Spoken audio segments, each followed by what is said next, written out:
दिव्य योग माया से भगवान को कामना पैदा हुई। काहे की रास, पूर्ण काम भगवान उनको कामना पैदा हुई। अरे पूर्ण काम गोपियां भी थी, भगवान शंकर ही तो गो वगैरह गोपी बने थे, ये कोई साधारण जीव थोड़े थे। ये तो मायातीत महापुरुषों में करोड़ों में किसी एक को महाराज मिलता है।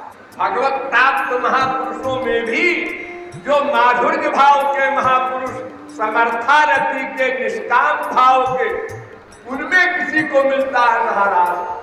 हस्त महापुरुष को भी नहीं मिलता। तमाम महापुरुष हुए हैं हमारे इतिहास में दास भाव के, सख्य भाव के। स्वयं भगवती जो इसमें पैदा किया उन यशोदा मैया को भी नहीं मिला महाराज, वसुदेव नंद को नहीं मिला महाराज। ये अनंत रसों का सार महाराज का अधिकारी कहीं कभी कोई होता है।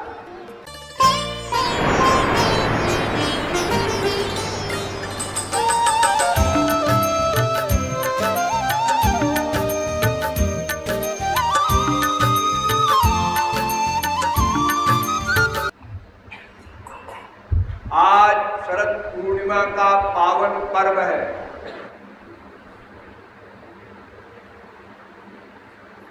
अनादिकाल से अब तक जितने भी पर्व हुए या भविष्य में जो भी पर्व होंगे, उन सर्व पर्वों का मुकुटमणि शरद पूर्णिमा का पर्व है। क्यों? शरद पूर्णिमा के दिन स्वयं भगवान श्री कृष्ण का महारास हुआ था। महारास एक तो रस होता है, एक रास होता है, एक महारास होता है। रस तो स्वयं ब्रह्म है, श्री कृष्ण ही रस है। रसो वैसा वेद कह रहा है। और जब कुछ जीवों को लेकर वो सब रसों का सार देते हैं तो रास कहलाता है। जब अनंत कोटि गोपियों के साथ रास करते हैं तो महारास होता है। अभी आप लोग नहीं समझ सकते न रस को, न रास को, न महारास को। ऐसे संक्षेप में समझ लीजिए। महारास क्या है ये कोई बता नहीं सकता, स्वयं श्री कृष्ण भी नहीं बता सकता। अनिर्वचनीय है, स्वयं श्री कृष्ण ही अनिर्वचनीय है, फिर रास और महारास की बात कौन करे। ये महारास का निरूपण किसने किया? वेद व्यास ने। वक्ता वेद व्यास, श्रोता शुकदेव, फिर वक्ता शुकदेव, श्रोता परीक्षित। उसके बाद फिर आप लोग भी सुनते ही हैं। इधर से सुना, इधर से निकाल लिया, ऐसे श्रोता। वेद व्यास कौन थे? भगवान के अवतार, स्वयं भगवान थे।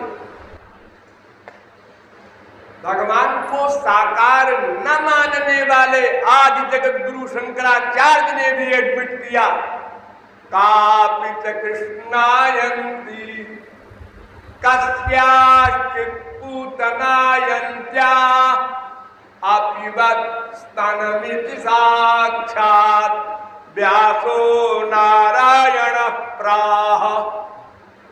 नारायण व्यास ने कहा है। व्यास को नारायण कहा शंकराचार्य ने, औरों की कौन कहे। तो भगवान के अवतार, नारायण के अवतार वेद व्यास, उन्होंने महाराज सुनाया सुखदेव। और सुखदेव कौन थे? ये भी विचित्र पर्सनैलिटी थे जो आज तक विश्व में कोई इनके समान नहीं हुआ। 12 वर्ष तक मां के पेट में ही पड़े रहे कि बाहर निकलेंगे तो माया लग जाएगी। इस भय से वेद व्यास ने कहा, अरे भाई तुम कौन हो? पिंगला के पेट में पड़े हो, बाहर तो आओ।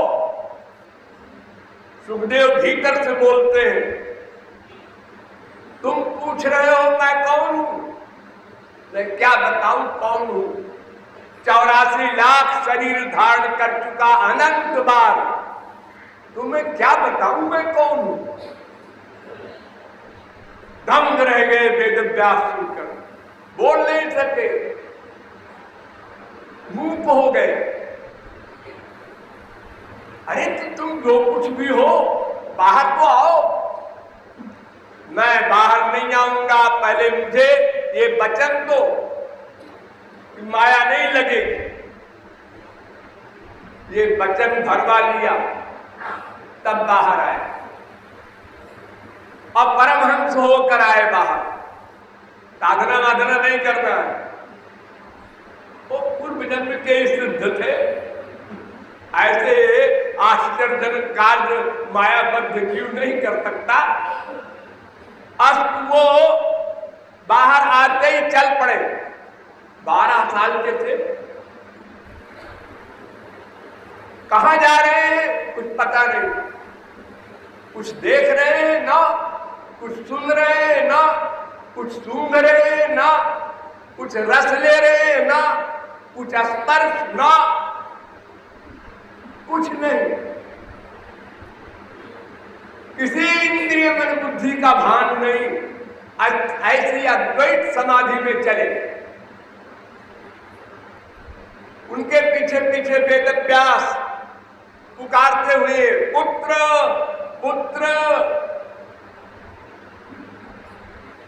पर कान तो बेकार थे, बहरे नहीं थे, समाधि में जा रहे थे, इसलिए कान काम नहीं कर रहे थे, सुन ही नहीं रहे थे।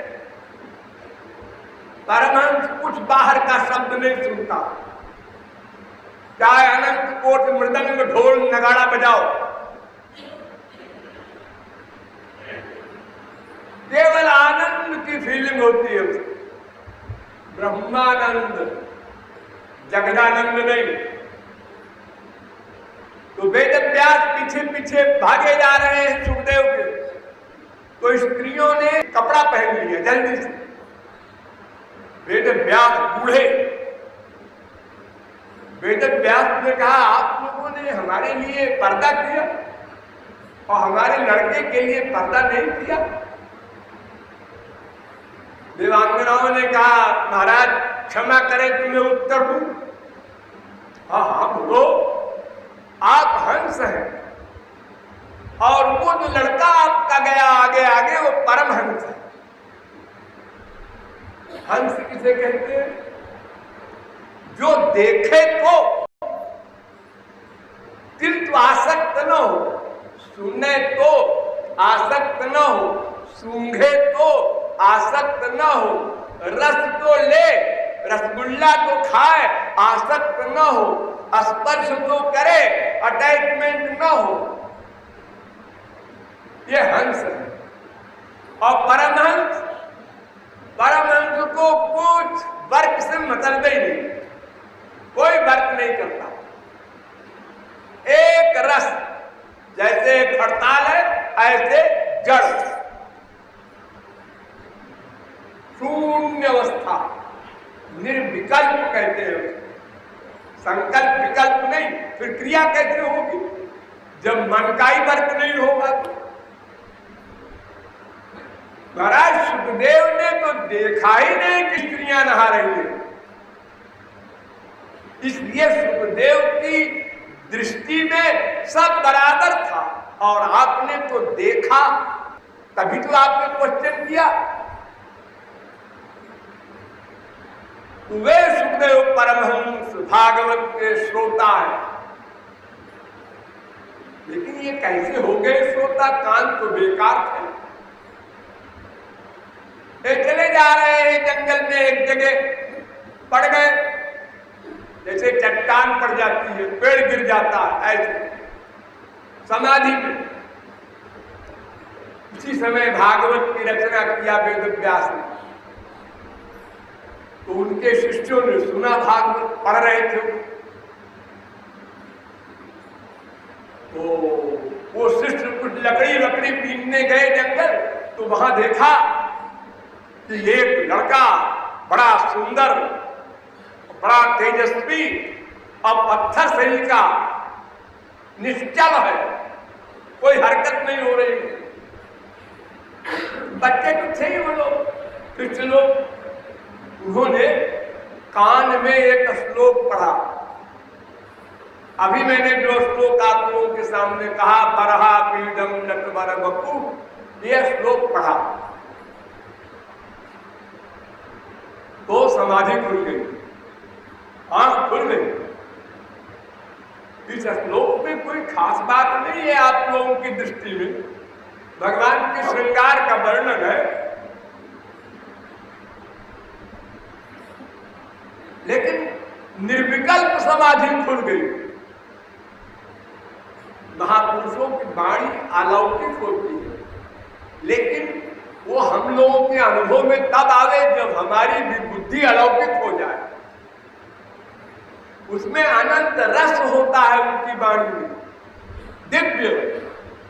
लेकिन वो हमको तब अनुभव में आवे जब हमारा उपकरण, हमारा मैटर, इंद्रिय मन बुद्धि दिव्य हो जाए।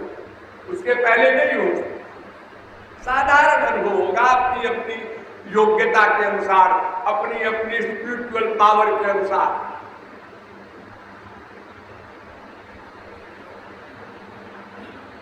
इतनी अधिक रसानुभूति हुई कि ब्रह्मानंद की रसानुभूति को छोड़कर सुखदेव परमहंस ने आंख खोल दिया। लेकिन सोचा, अब बुद्धि ने काम शुरू कर दिया, समाधि से अलग हो गए ना। इतने सुंदर हैं श्याम सुंदर, तो हमको कैसे अपनाएंगे? फिर आंख बंद कर ली। ये हमारे लिए अप्राप्य है, इसलिए सोचो ही मत। फिर चले गए समाधि में। तो शिष्यों ने फिर कान में दूसरा श्लोक पढ़ा, औवकीयं स्तन कालकूटम जिघांसया पाययदप्यसाध्वी लेभे गतिं धात्रुचितां ततोऽन्यं कं वा दयालुं शरणं व्रजेम। हे श्याम सुंदर, तुमको छोड़कर, ऐसे दयालु कृपालु को छोड़कर किसकी शरण में जाऊं? ऐसी दया कौन करेगा? जिस पूतना ने मार डालने की मंशा से स्तनों में जहर लगाकर पिलाया, उस पूतना को भी अपना लोक दे दिया आपने। और जब किसी ने पूछा, महाराज आपको अंतर्यामी है, वो की तो दुर्भावना आपके मार डालने की थी, उसको घोर नरक देना चाहिए, तो आपने कह दिया वो सब ठीक है, लेकिन उसका स्तन जब मेरे मुंह में चला गया तो मेरी मां हो गई, चलो हटाओ। यानी बहाना ढूंढते रहते हैं आप कृपा करने का। इतने दयालु है, बस धार में जाए निर्विकल्प समाधि। सुखदेव परमहंस उन शिष्यों से पूछने लगे, हो गई ये तुम श्लोक कहां से पाए हो? उन्होंने बताया, हम वेद व्यास के शिष्य हैं। वेद व्यास वो तो हमारे पिता है। हाँ वही वो 18,000 श्लोक बनाए हैं भागवत के। अच्छा, बस बोलिए पीछे गए। देखो, श्रोतम श्रोतव्यो मंतव्यो निध्यासितव्यो मैत्रेयी। श्रवण मनन निधिध्यासन तब समाधि।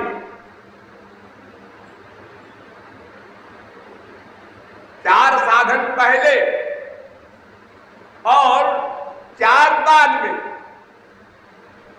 ये बाद वाले साधन श्रवण मनन निधिध्यासन समाधि।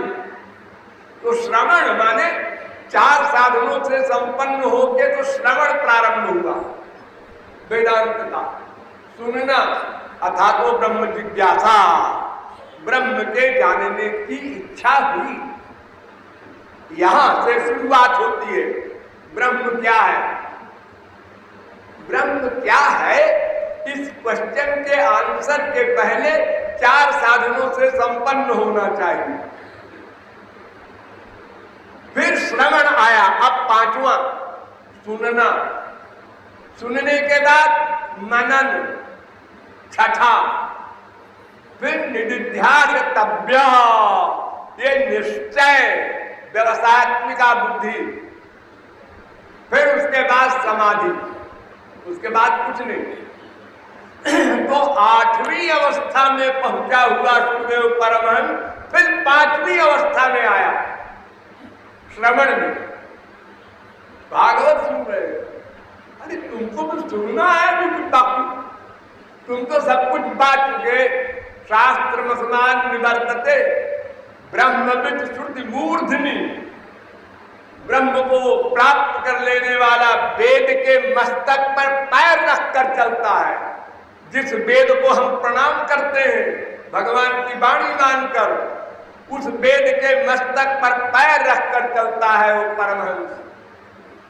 वो फिर लौट कर आया श्रोतव्य, भागवत सुनने के लिए। सुना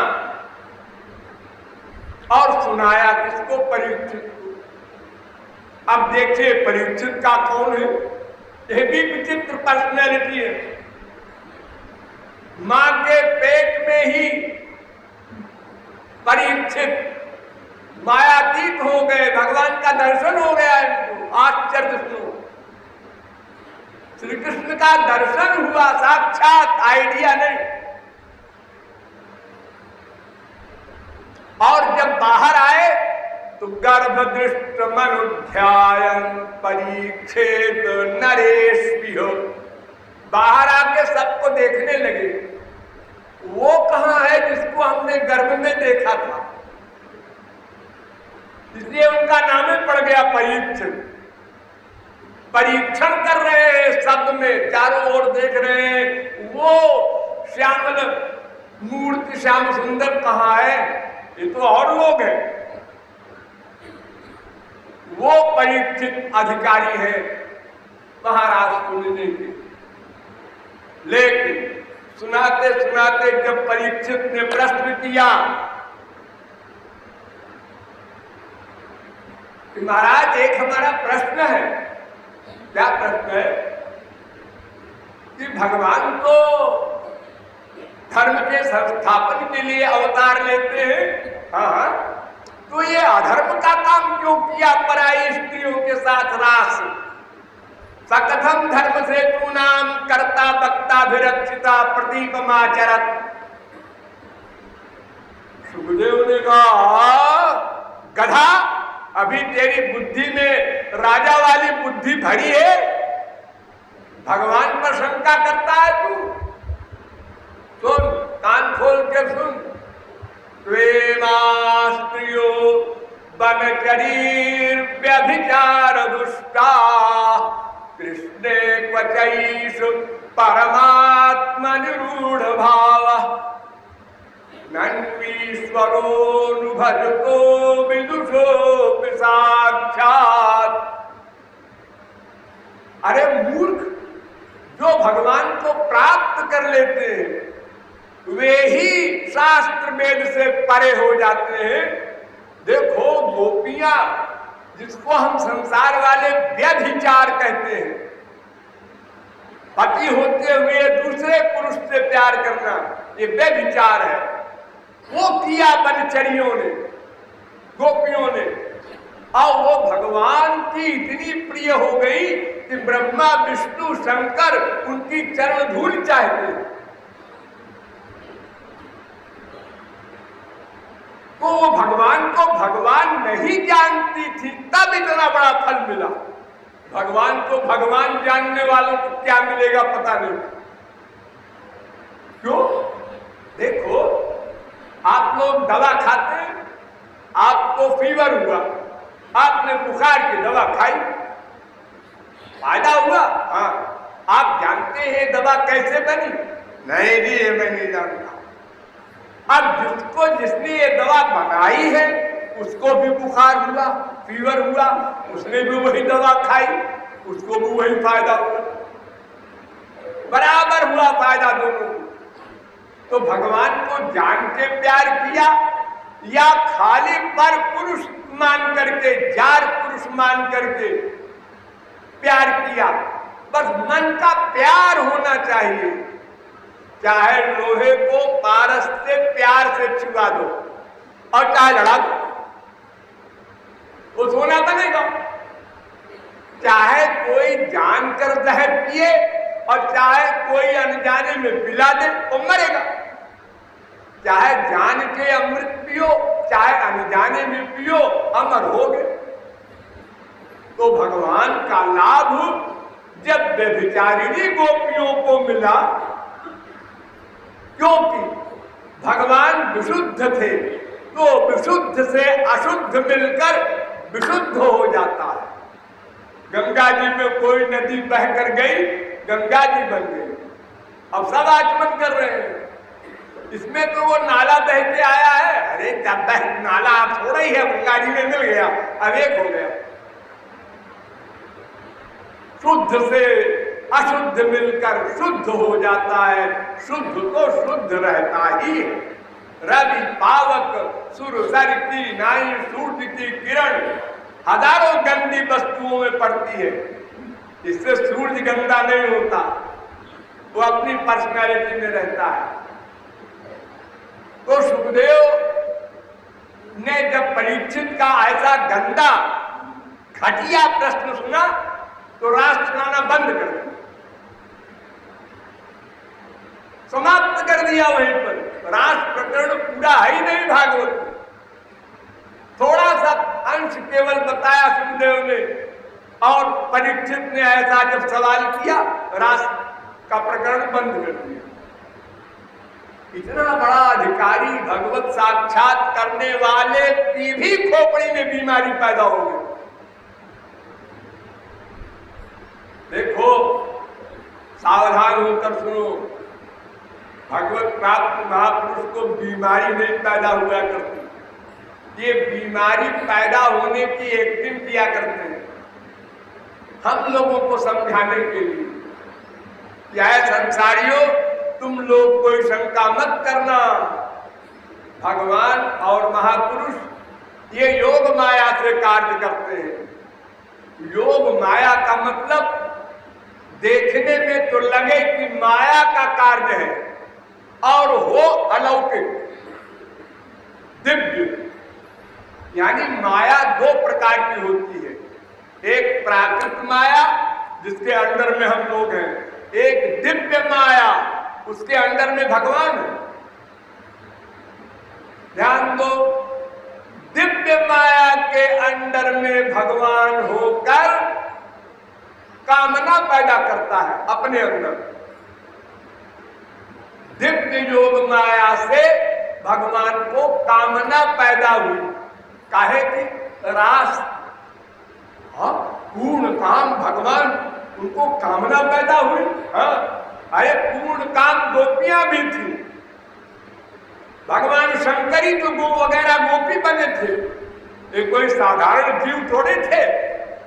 ये तो मायातीत महापुरुषों में करोड़ों में किसी एक को महारास मिलता है। भगवत प्राप्त महापुरुषों में भी जो माधुर्य भाव के महापुरुष, समर्थारति के, निष्काम भाव के, उनमें किसी को मिलता है महाराज, हर सिद्ध महापुरुष को भी नहीं मिलता। तमाम महापुरुष हुए हैं हमारे इतिहास में, दास भाव के, सख्य भाव के। स्वयं भगवती जो इसने पैदा किया उन यशोदा मैया को भी नहीं मिला महाराज, वसुदेव नंद को नहीं मिला महाराज। ये अनंत रसों का सार महाराष्ट्र का अधिकारी कहीं कभी कोई होता है।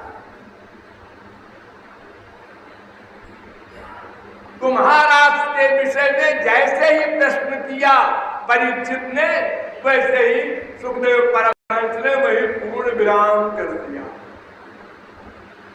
तो परीक्षित माधुर्य भाव का महापुरुष नहीं था, फिर भी उसने जानबूझ कर ये प्रश्न किया कि संसार वाले सावधान हो जाए, शंका न करें भगवान के कार्य में।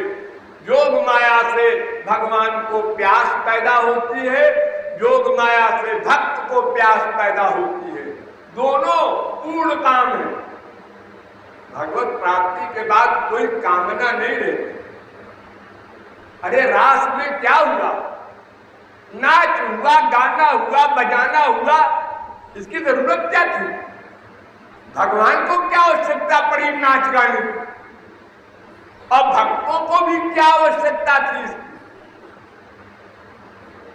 ये बहिरंग चीजें हैं नाच गाना वगैरह, इसमें योग माया का सब कार्य है। देखो आप लोगों ने रामायण पढ़ी होगी, राम आ रहे हैं, सुतीक्ष्ण महापुरुष ने सुना राम आ रहे हैं हमारे आश्रम में, बस दिश आरुति दिश पंथ नहीं सूझा, को मैं कहा चले नहीं बूझा। पागल हो गए, कभी इधर भागते हैं, कभी अरे तुम्हें स्वागत करना है राम का, होशियार रहो, सावधान रहो, होश में रहो। नो कभी इधर भागते हैं, कभी उधर भागते हैं, कभी इधर भागते हैं।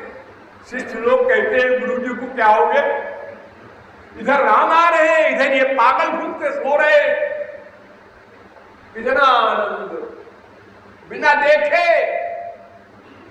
और माधुर्य भाव के अंतिम चोटी के महापुरुष एक गोपियां, ध्यान दो, एक भी गोपी बेहोश नहीं हुई।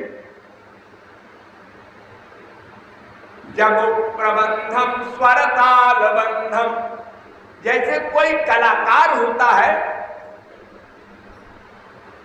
अपने डांस दिखाता है, नाच गाना सुनाता है, तो सारे गामा पर, उस बोल पर, ताल पर उसका दिमाग रहता है, भगवान से कोई मतलब नहीं। ऐसा दिख रहा है ये सब गोपियां अपने पैर की ताल पर, और बाजे वाले और गाने वाले सब अपने अपने कला में व्यस्त हैं। आनंद वानंद किसी को नहीं मिल रहा, क्योंकि अगर दिमाग कला में होगा तो आनंद में कैसे जाएगा, और अगर आनंद मिलेगा किसी कलाकार को तो कला बिगड़ जाएगी। दोनों एक साथ नहीं रह सकते। अगर गवैया को गाने में आनंद मिलेगा तो गाना बंद हो जाएगा, अगर नाचने वाले को आनंद मिलने लगा तो नाचना बंद हो जाएगा। इतना आनंद मिलते हुए भी सब गोपियां और सारे श्री कृष्ण उतने ही, सब होश में सावधान, कहीं एक स्वर की त्रुटि, एक ताल की त्रुटि नहीं हुई। ये क्यों?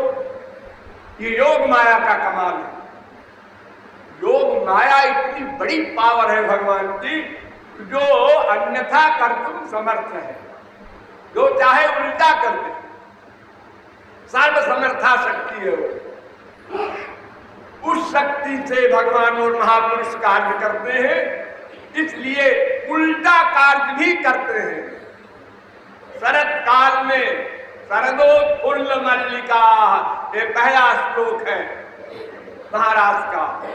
भगवान अवतारात्रि शरदोत्फुल्ल मल्लिका वीक्षरन्तुम मनश्चक्रे योग माया उपाश्रिता।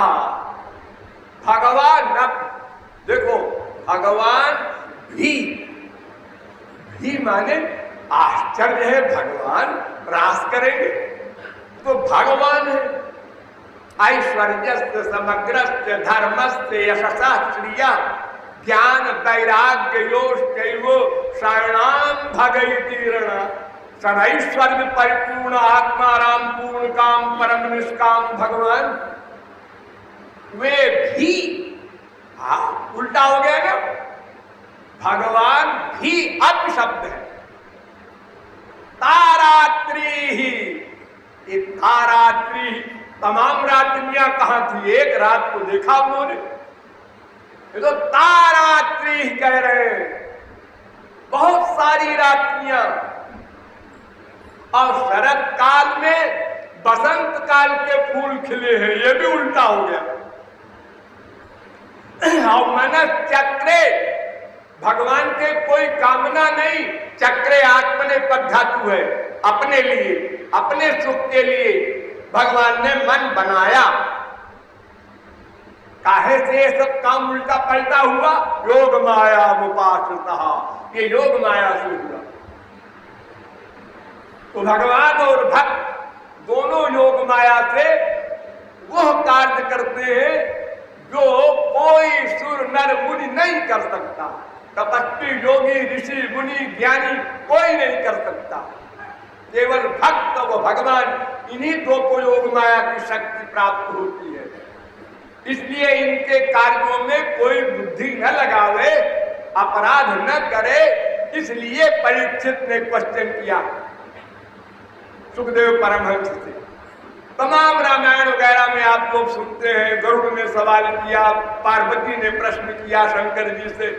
ये उन लोगों को कोई बीमारी नहीं है, कोई शंका नहीं है, वो इसलिए प्रश्न करते हैं कि इसी बहाने हम लोग अपने लिए समझें, हम गलती न करें, हम अपराध न करें, हम भगवान में दोष न देखें, नहीं नाम अपराध हो जाएगा, हमारी सब कमाई चली जाएगी। तो ये महाराज का विषय मैं सुनाने नहीं जा रहा हूँ, न मैं सुनाने का अधिकारी हूँ, न आप लोग सुनने के अधिकारी हूँ। मैं तो एक भूमिका बता रहा हूँ कि महाराज छठी भावना की बात है। अभी तो आप लोग पहली भावना में साधना कर रहे हैं, अंतःकरण शुद्ध होगा, फिर गुरु द्वारा दिव्य शक्ति मिलेगी वगैरह वगैरह होगा, तब वो सब देखा जाएगा, आगे वाली सब बातें हैं।